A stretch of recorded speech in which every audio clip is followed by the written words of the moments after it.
장황한 말은 의미도 쓸데없게 만든다. 15초 효과.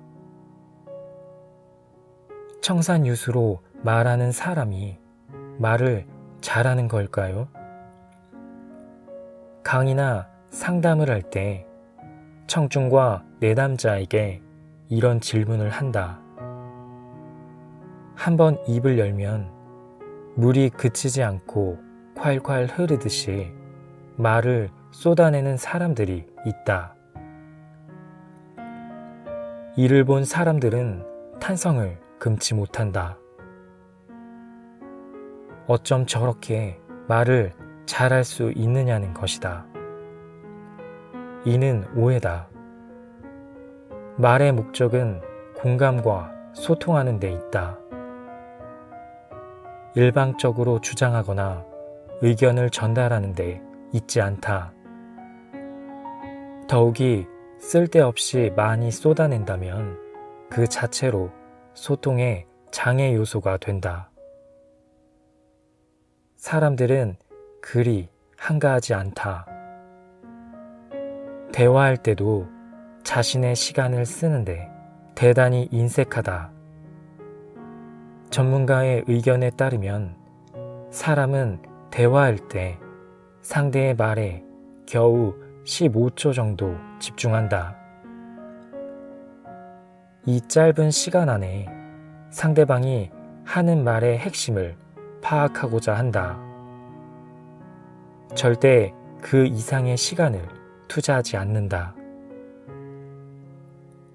아무리 호감 있는 사람이, 권위 있는 사람이 말을 해도 딱 15초만 허락할 뿐이다. 사람이 15초 이내에 상대의 말이 마음을 끈다고 판단하면 계속해서 상대방의 말에 귀를 기울인다. 별로 흥미롭지 않다고 판단하면 이내 다른 곳으로 정신이 팔려버린다. 아무리 상대방이 침을 튀기며 열변을 토하고 흥미진진한 스토리를 들려줘도 절대 주의를 기울이지 않는다. 기네스북에 오른 세계 최고의 자동차 판매왕 조 지라드는 자신의 영업 비결을 이렇게 말했다. 고객의 말을 경청하라. 그리고 간결하게 설명하라. 안녕하세요. 책이 빛나는 밤의 기현입니다. 지난 시간에 이어 대화심리 전문가 오수양님의 모든 대화는 심리다 라는 책을 소개해 드리겠습니다. 아 다르고 다르다. 말 한마디에도 사람의 심리가 담겨 있습니다. 말을 전해 듣는 상대는 본능적으로 그 말에 실려온 상대의 마음을 느끼게 되어 감정이 상하기도 합니다. 그리고 때론 자신의 의도와는 다르게 오류가 가득한 마음이 전달되기도 하죠. 이 책은 대화에 있어서 말하는 이의 심리를 들여다봄으로써 오해를 줄이는 방법을 알려줍니다. 그럼 지금부터 함께 대화 속의 심리를 알아볼까 합니다. 남을 탓하는 때문에 감사 포용형 단어 효과. 그 사람 때문에 일이 잘못됐어요. 장마 때문에 지각했습니다. 개인적인 사정 때문에 양해를 구합니다. 말할 때마다 때문에를 붙이는 사람이 있다. 때문에는 주로 핑계를 대거나 타인이나 환경에 책임을 전가하는 단어다. 나는 몇몇 중소기업에서 면접관으로 참석하고 있다. 이때 합격 가능권인 지원자의 말투를 유심히 관찰한다. 그가 때문에를 자주 쓰는지 안 쓰는지를 파악하기 위해서다. 이런 식으로 자기소개를 하면 여지없이 탈락이다. 저는 가정 환경이 독립적이었습니다. 이 때문에 스스로 해결하는 법을 배웠고 이 학교에 진학했습니다. 대학생 시절에는 아르바이트를 많이 했기 때문에 다양한 사회 경험을 했으며 그중 판매직을 많이 해봤습니다. 이 때문에 이 회사의 마케팅 부서에 지원하게 됐습니다. 때문에가 3번 나왔다. 이런 지원자는 조직에서 책임지고 업무를 수행하기보다 책임을 남에게 전가할 가능성이 높을 것으로 판단한다. 나는 취업 면접을 대비하는 대학생들에게 항상 때문에를 자제하라고 강조한다. 때문에를 안 쓰려면 어떻게 하면 될까? 덕분에를 대신 자주 사용하면 된다. 덕분에는 자신에게 주어진 환경을 고맙게 받아들이는 감사 포용형 단어다. 여기에 해당하는 단어를 쓰는 사람은 매사에 긍정적이고 낙관적으로 보인다. 앞서 자기소개에서 쓰인 때문에를 덕분에로 바꿔보자. 저는 가정 환경이 독립적이었습니다. 그 덕분에 스스로 해결하는 법을 배웠고 이 학교에 진학했습니다. 대학교 시절에는 아르바이트를 많이 한 덕분에 다양한 사회 경험을 했으며 그중 판매직을 하며 상품에 관한 흥미를 이어나갔습니다. 덕분에 이 회사의 마케팅 부서에 지원할 수 있었습니다. 어떤가? 단어만 바꿨을 뿐인데 분위기가 확 달라지지 않았는가? 때문에를 쓴 자기소개는 호감을 주지 못했다면 덕분에를 쓴 자기소개는 호감을 준다. 면접관은 이 지원자를 쉽게 놓치지 못할 게 분명하다. 누군가와 대화할 때 때문에를 자주 쓰면 오해받을 일도 많고 비호감으로 보이므로 자제해야 한다.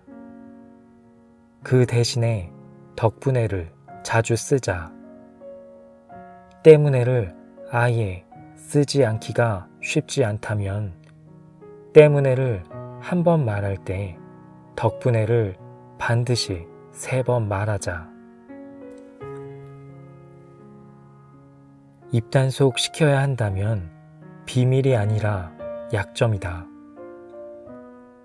비밀 공유의 룰. 비밀 하나 말씀드리죠. 내가 스타 강사이기는 하지만 실제로는 남모를 아픔이 많은데요.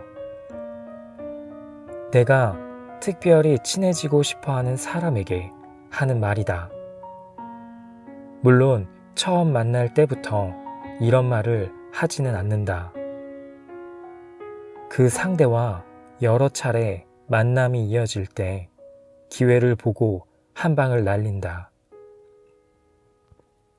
이 비밀을 공유하는 대화법은 효과가 매우 강력하다. 금세 그와 친해지는 것이다.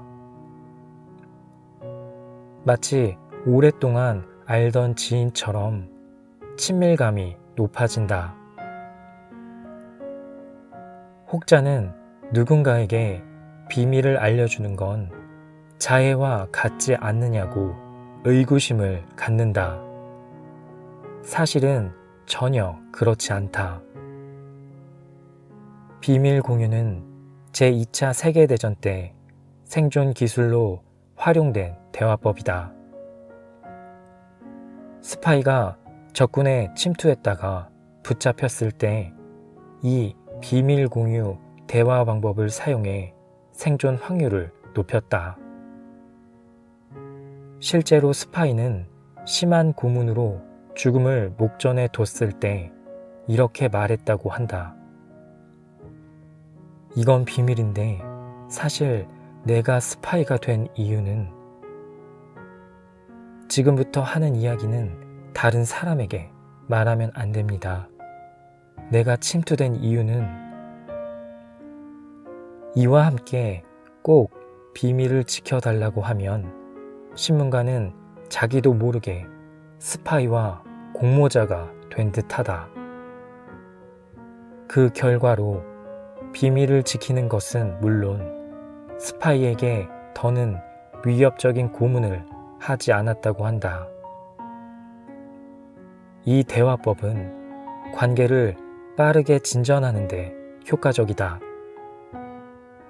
하지만 전전긍긍하게 될 비밀을 공유하는 건 자해 행위나 마찬가지다. 조직 구성원 중 누군가를 비방하거나 그의 업무를 방해한 일, 조직이 안고 있는 비밀, 그리고 무덤까지 갖고 가야 할 자신의 치명적인 비밀 등이다. 이런 비밀은 단단히 함구하는 게 신상에 이롭다. 부탁을 거절하지 못하는 나. 착한 아이 콤플렉스. 타인의 부탁을 거절하지 못해서 고민인 사람들이 적지 않다. 이들의 공통점은 마음이 여리고 착하다고 평가받는다는 점이다. 그래서 누군가가 자신을 믿는다고 어떤 부탁을 하면 잘 거절하지 못한다. 그런데 마냥 부탁을 들어주기만 하는 것이 능사가 아니다. 시도 때도 없이 남의 부탁을 처리하느라 일상과 업무가 혼란스러워질 수 있기 때문이다. 거절은 왜 이렇게 쉽지 않을까? 심리학적 이유로는 착한 아이 콤플렉스 때문이다. 이는 어른이 돼서도 자신의 감정을 솔직하게 표현하지 못하고 늘 착한 사람이 되기 위해 자기 자신을 억압하는 경향을 뜻한다. 심리학에서는 이 증후군을 어릴 때 부모에게 버림받지 않고 살아남으려고 한 방어 기제로 본다. 거절할 때는 세 가지를 주의하면 현명하게 처신할 수 있다. 첫 번째, 관심이 없어 보이는 태도를 보이거나 비언어적으로 회피하지 말아야 한다. 자칫 부탁하는 상대방이 무시당했다는 느낌이 들기 때문이다. 두 번째, 우회적으로 표현하거나 불명확하게 응답하지 말아야 한다.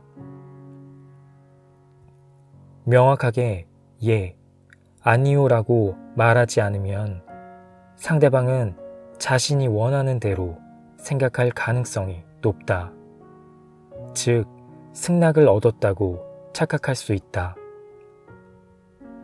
세 번째, 거절 방편으로 상대방을 비난하지 말아야 한다. 거절하기 위해서 그의 합당한 이유를 대야 하지 상대방의 약점이나 과오를 언급하면 안 된다. 지금까지 책의 일부를 읽어드렸습니다. 이 책을 통해 앞으로 대화가 마음의 짐이 아닌 편안한 관계를 위한 도구가 되었으면 합니다. 끝까지 함께 해주셔서 감사합니다. 지금까지 책이 빛나는 밤의 기현이었습니다.